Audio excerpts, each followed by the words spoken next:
Estamos de volta daqui a pouquinho no nosso programa para a gente fechar a nossa tarde. Tem pavê de chocotone para adoçar aí o nosso restinho do dia. Receita deliciosa, opção para o próximo final de semana. Antes, a gente quer falar rapidamente com vocês sobre algo muito importante, principalmente para os pais.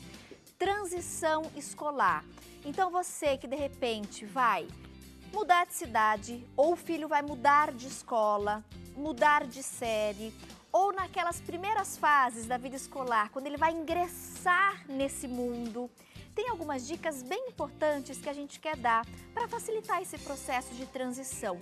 Para um adulto, às vezes já é difícil, né? Uma transição, por exemplo, de emprego, uma mudança de emprego, uma mudança de trabalho, de local de trabalho, de cidade. Às vezes o profissional ele é transferido, né, para uma outra cidade ou muda mesmo radicalmente a sua área, a sua atividade profissional. E a criança também enfrenta muitos desafios durante essa transição escolar. E a gente queria falar um pouquinho sobre isso para ajudar os papais que nos acompanham. Quero agradecer a presença do Célio Tassifano, ele é diretor pedagógico, diretor da História pelo Unicamp e já ganhou o prêmio Jabuti de literatura, né, por um livro didático que ele escreveu. Célio, um prazer imenso recebê-lo. Eu que agradeço. Obrigada pela gentileza da presença. Eu que agradeço pelo convite, Tati. Muito bom estar aqui com vocês. Célio, quando a gente fala em transição escolar, existem algumas estratégias importantes, principalmente para os pais, ajudarem os filhos nesse processo de ingresso na vida escolar e mais tarde nas fases de mudança? Lógico. Primeiro, os pais têm de entender que se a criança está mudando de segmento, né, por exemplo, está saindo da educação infantil e indo para o Fundamental 1, está subindo um degrau. De alguma forma, essa criança vai ser um pouco mais exigida. Então, de repente, às vezes a mãe diz, olha, ele gostava tanto de ir para a escola, agora não quer mais. Não é necessariamente isso. Há uma tendência, às vezes, da criança de resistir à mudança. Quanto mais a mãe ficar dizendo, olha, por que está acontecendo? Isso aumenta a ansiedade e causa um estresse desnecessário. O ideal é que a família atue em parceria com a escola. E a escola tem de ter um plano de transição. Nós não podemos tratar as crianças como mini adultos. Se é difícil, como você bem disse, para nós que já temos experiência, chegar num lugar com todo mundo diferente, né, com uma rotina diferente, às vezes a criança nem muda de escola, mas sai do Fundamental 2 para o médio. A própria troca de série, né? Muda o segmento. Se já tem alguma dificuldade, mesmo os mais velhos, imagina os pequenos, que precisam de estabilidade. Eles são muito ativos, têm muitas informações, muito mais do que nós tínhamos há 20, 30 anos atrás, mas são crianças.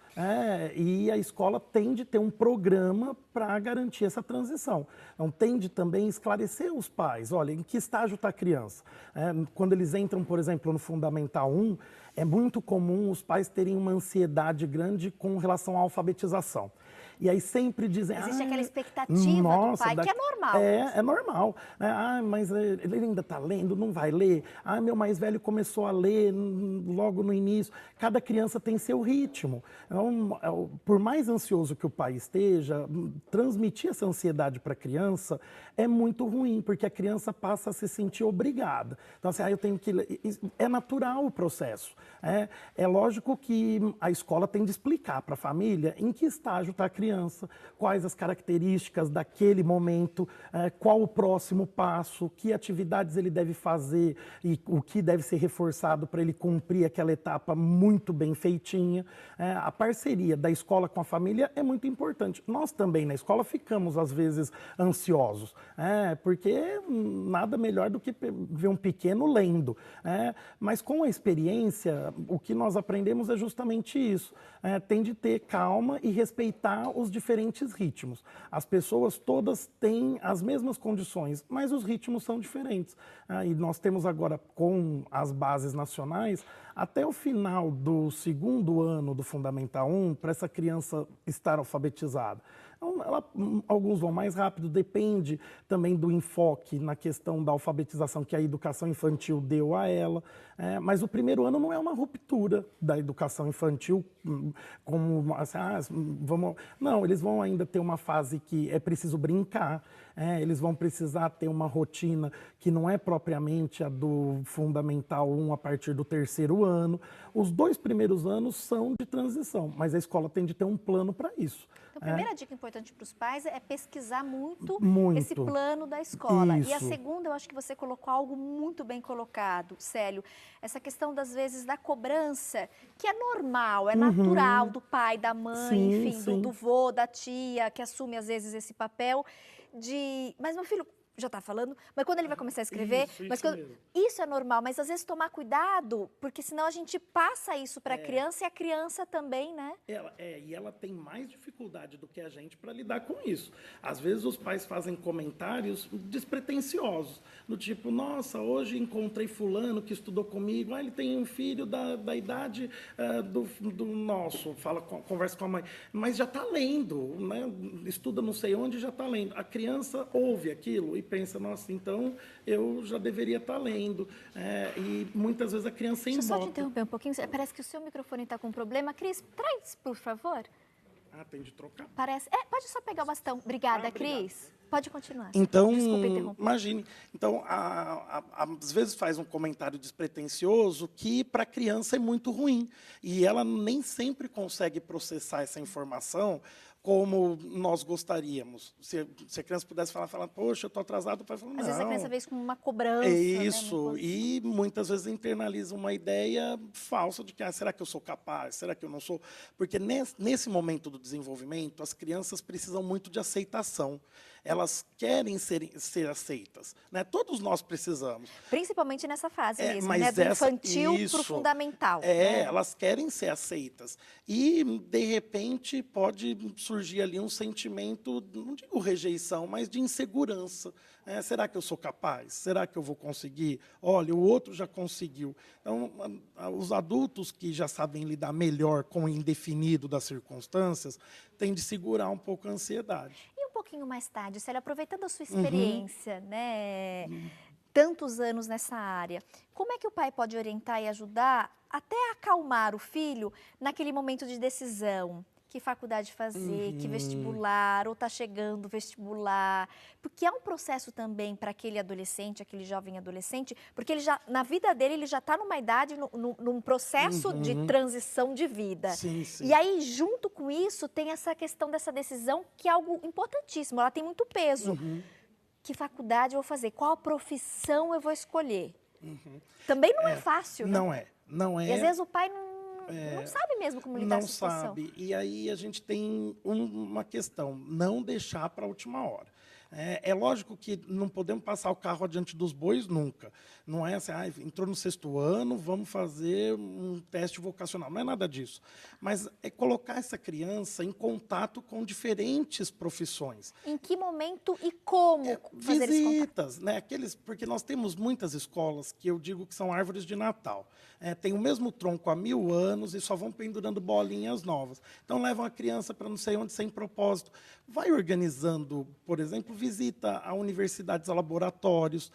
Ela não está ali para dizer, eu quero ser bioquímica, eu quero fazer... Não, ela está ali para conhecer. Quando chega a hora de decidir, ela tem uma base de informações importante. O melhor jeito da família ajudar é apoiar. Olha, se você vai escolher direito ou medicina, nós vamos ficar felizes se você estiver feliz. Muitos pais têm aquela ansiedade também, dizer, mas será que essa carreira é importante para o mercado quando ele se formar? E às vezes quer transferir a sua vontade, né? E é muito ruim, porque nesses anos todos eu já ouvi muitos alunos dizendo, eu não gosto tanto de direito, mas meu pai tem um escritório. E sempre disse que eu assumiria o escritório, eu vou ter de fazer direito. E o que eu sempre falo olha, ele pode fazer a melhor universidade direito. Se ele não gosta daquilo, ele vai ser um profissional que cumpre protocolo. E não vai ser feliz, não vai se destacar, não vai ter vontade de se especializar. O melhor curso é aquele que ele gosta.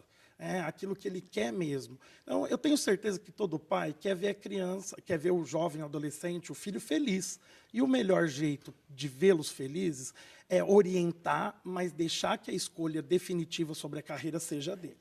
Naquelas situações que não são tão incomuns, por exemplo, do adolescente não ter uma decisão tomada. Pai, mãe, eu não sei o que fazer, eu não sei que área seguir.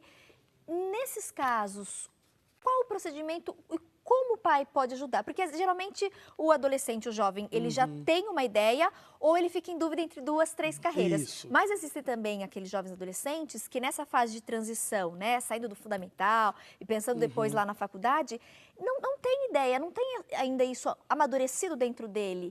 E aí? Aí o pai e a mãe devem apoiar para consultar um psicólogo, né, alguém que possa apresentar as carreiras para eles. Tá. Né? O ideal é conversar muito, dizer, olha, vamos pensar no que você não quer.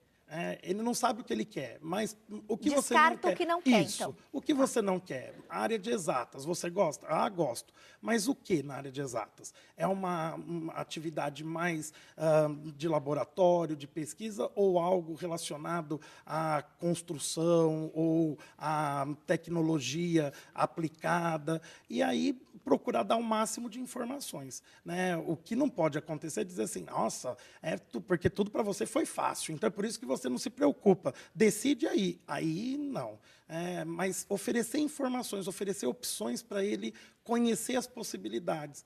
Agora, também não é ruim se, de repente, o aluno o jovem vai testar um curso. Tem pai que diz, não, entrou, fica. Olha, é um compromisso para a vida inteira. Se ele fez um semestre, já está desanimado, o melhor é sair, sabe? Apoiar. O pai não precisa dizer para ele saia, não precisa dizer para ele fique. Ele precisa sentir que, tomando a decisão e sabendo por que tomou a decisão, ele vai contar com o apoio da família. Aí fica um pouco mais fácil para ele. Agora, não adianta o pai dizer, ele não sabe o que fazer, então eu vou decidir. Teve uma mãe uma vez que me disse isso. Falou, professor, eu estou aqui fazendo a inscrição para o vestibular da Unicamp do meu filho, e ele não sabe o que vai fazer, então eu vou fazer por ele. Eu tenho aqui isso, qual é melhor? Disse, olha, está tudo errado, né, minha senhora? Assim não. Porque ele não sabe, não está resolvendo o lanche que vai na lancheira, não está resolvendo o tênis que vai comprar, está resolvendo a carreira. Então, é melhor conversar e eles vão se sentir mais tranquilos quando apoiados. Sem uma cobrança. Apoiar e, de repente, pesquisar, levar à universidades, dizer, olha, então pôr você ele em não quer contato com nada os profissionais disso. da área X, Y. Você não quer nada disso, mas isso você quer? Pode ser. Então, colocar em contato com alguém, arrumar um escritório, uma linha de produção para ele conhecer. As escolas têm de ajudar. É que as escolas fazem as coisas muito segmentadas. Um avanço das bases nacionais é não ter uma ruptura justamente entre esses segmentos, entre infantil, fundamental 1, entre o fundamental 1 e 2, entre o 2 e o médio. Mas as escolas precisam colocar isso em prática. Então, tem que apresentar profissionais, explicar o que faz, qual habilidade. Já tive aluno que dizia, eu quero ser astronauta, mas detestava física, detestava matemática. Então, não dá. Não dá. Então, não dá. Não dá. Adorei nosso bate-papo. Eu gostei também bastante. Espero que você volte outras oportunidades. Estou à disposição, gostei para contribuir muito. mais com os nossos pais, também Pois os nossos não. jovens que acompanham. Gente, vou divulgar os contatos, tá bom? Do Célio, de toda a equipe. Quem quiser tirar outras dúvidas, orientações. Muito obrigada. Amei Obrigado. recebê-lo. Até breve. Tomara, estou à disposição. Bom restinho de semana para você, Obrigado para Célio. você também. Tudo de bom.